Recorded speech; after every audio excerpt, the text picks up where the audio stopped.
Dictation गति 100 शब्द प्रति मिनट स्टार्ट। अमेरिकी संसद पर धावा बोलने वाले अपने समर्थकों के साथ खुद राष्ट्रपति डोनाल्ड ट्रंप दुनिया भर में निंदा का पात्र बने हुए हैं। ट्रंप और उनके उग्र अराजक समर्थकों के खिलाफ केवल निंदा भर्त्सना का सिलसिला ही कायम नहीं है, उनके खिलाफ कार्रवाई भी द्रुत गति से हो रही है। जहां सत्तारूढ़ होने जा रही डेमोक्रेटिक पार्टी ट्रंप के खिलाफ महाभियोग की तैयारी कर रही है, वहीं ट्विटर, फेसबुक के बाद अन्य टेक कंपनियां ट्रंप और उनके समर्थकों के खाते खत्म करने में लगी हुई हैं।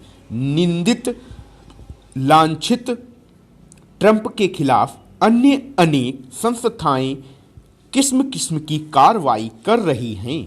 इनमें कुछ बैंक भी हैं। उनकी ओर से यह ऐलान किया जा रहा है कि वे ट्रंप की कंपनियों के साथ कोई लेन देन नहीं रखेंगे। एक तरह से उनका हुक्का पानी बंद करने की होड़ मची है। कुछ लोगों की नज़र में यह एक तरह का अतिरेक है, लेकिन यह भी तो अकल्पनीय है कि चुनाव नतीजों से असहमत कोई राष्ट्रपति अपने समर्थकों को संसद पर धावा बोलने के लिए उकसाए। ट्रंप और उनके समर्थक सहानुभूति के पात्र नहीं हो सकते, क्योंकि उन्होंने अमेरिका को शर्मसार किया है। इसी कारण संसद में घुसकर गदर मचाने वालों को उत्पाती, उपद्रवी, दंगाई ही नहीं देशद्रोही तक कहा जा सकता है। ऐसा कहने वालों में राष्ट्रपति की कुर्सी पर बैठने जा रहे जो बाइडन भी हैं। उन्होंने संसद पर चढ़ाई करने के कृत्य को विरोध प्रदर्शन नहीं, एक तरह का राजद्रोह करार दिया। अमेरिकी एजेंसियां इन उपद्रवी तत्वों के खिलाफ जबरन प्रवेश, सरकारी संपत्ति को नुकसान, तोड़फोड़ के आरोपों के तहत कार्रवाई करने के लिए कमर कसे हैं। इस पर भी विचार किया जा रहा है कि क्या इन उपद्रवी तत्वों के खिलाफ राजद्रोह के तहत कार्रवाई हो सकती है। कई उपद्रवी गिरफ्तार हो चुके हैं, बाकी की तलाश जारी है।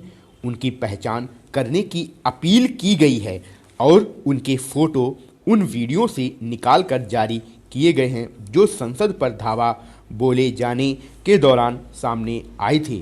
जब जरा ठहरें और यह स्मरण करें कि नागरिकता संशोधन कानून पारित होने के बाद अपने देश में क्या क्या हुआ था। इस कानून के विरोध के नाम पर सबसे पहले बंगाल में ट्रेनों और रेलवे स्टेशनों को जलाया गया। फिर दिल्ली में जामिया मिलिया इस्लामिया के सामने कथित शांतिपूर्ण प्रदर्शनकारियों ने सड़क पर उतरकर जमकर आगजनी की। इसके बाद सीलमपुर और जाफराबाद इलाके में नागरिकता कानून का विरोध करने वाले प्रदर्शनकारियों ने तोड़फोड़ और आगजनी की। इस दौरान एक कथित प्रदर्शनकारी बम लिए थे, वह उसके हाथ में ही फट गया।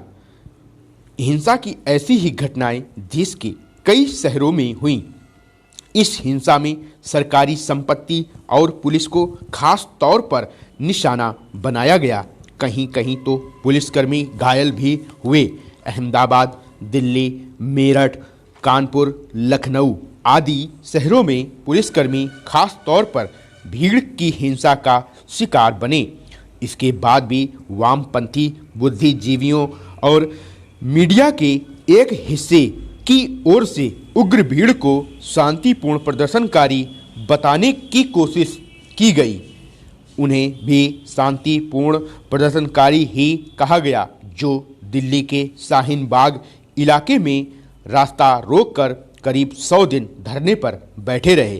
जब शाहीन बाग में धरने पर बैठे लोगों को हटाने के खिलाफ सुप्रीम कोर्ट में याचिका दायर की गई तो उसने धरना देने वालों को समझाने बुझाने के लिए वार्ताकार नियुक्त कर दिए। इससे धरना दे रहे लोगों का मनोबल और बढ़ा। यही धरना ट्रंप के दिल्ली आगमन पर भयावह दंगों का कारण बना। इन दंगों में करीब 50 लोग मारे गए। जब दंगा भड़काने के आरोप में ताहिर हुसैन जैसे तत्व गिरफ्तार किए गए तो उनके बचाव में जो लोग उतरे उनमें एक बड़ा नाम गीतकार जावेद अख्तर का भी था। अब पता चल रहा है कि दिल्ली दंगे सुनियोजित साजिश का हिस्सा थे और उसमें जेएनयू छात्र नेता उमर खालिद भी शामिल था।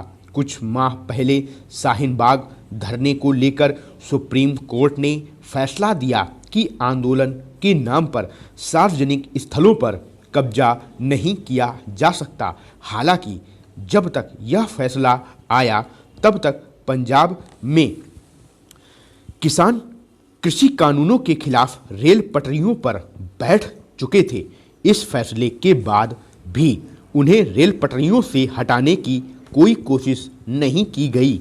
लोकतंत्र में हर किसी को धरना प्रदर्शन का अधिकार है, लेकिन कहीं भी वह चाहे अमेरिका हो या भारत, असहमति को अराजकता में तब्दील करने की सुविधा नहीं दी जा सकती। यदि अमेरिका में संसद पर धावा बोलना अराजक कृत्य है तो फिर नागरिकता विरोधी कानून के विरोध के बहाने की गई हिंसा भी अराजकता का ही पर्याय मानी जाएगी। आखिर जैसा कृत्य अमेरिका में गलत है वैसा भारत में सही कैसे हो सकता है?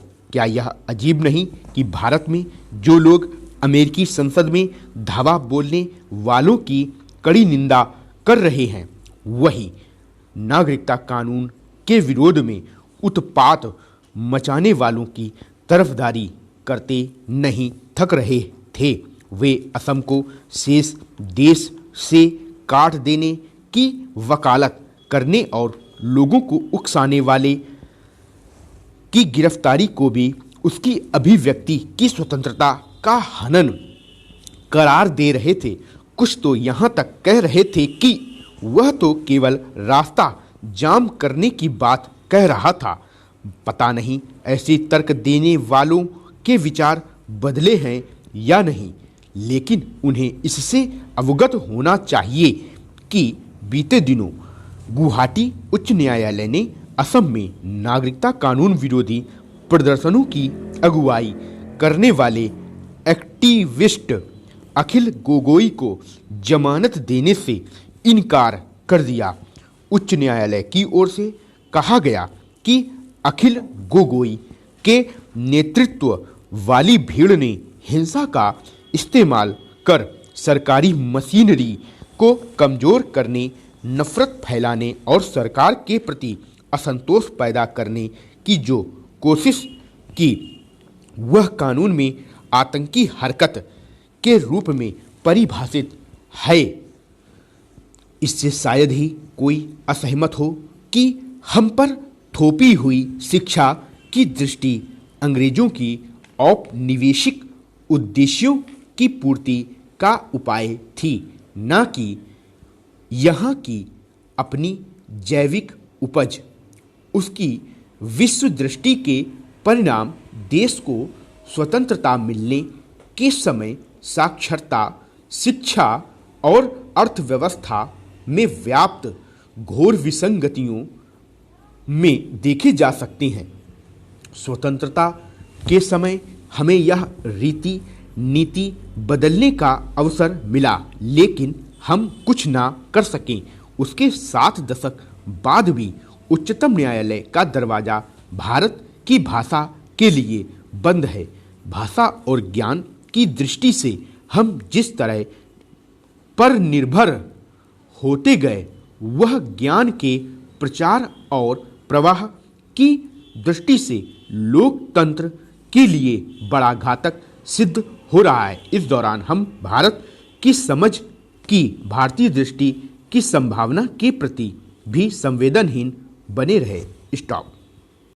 स्टूडेंट, अगर आप हिंदी स्टेनोग्राफी से केंद्र और राज्य सरकारों द्वारा निकाले जाने वाले स्टेनोग्राफर, एपीएस और विधानसभा रिपोर्टर, पार्लियामेंट्री रिपोर्टर के स्किल टेस्ट की कंप्लीट तैयारी करना चाहते हैं और साथ ही शॉर्ट हैंड की स्पीड बढ़ाने के लिए एडवांस आउटलाइन की सीरीज प्राप्त करना चाहते हैं, तो आप हमारे पेड ग्रुप से जुड़ने के लिए नीचे दिए गए टेलीग्राम नंबर पर संपर्क कर सकते हैं।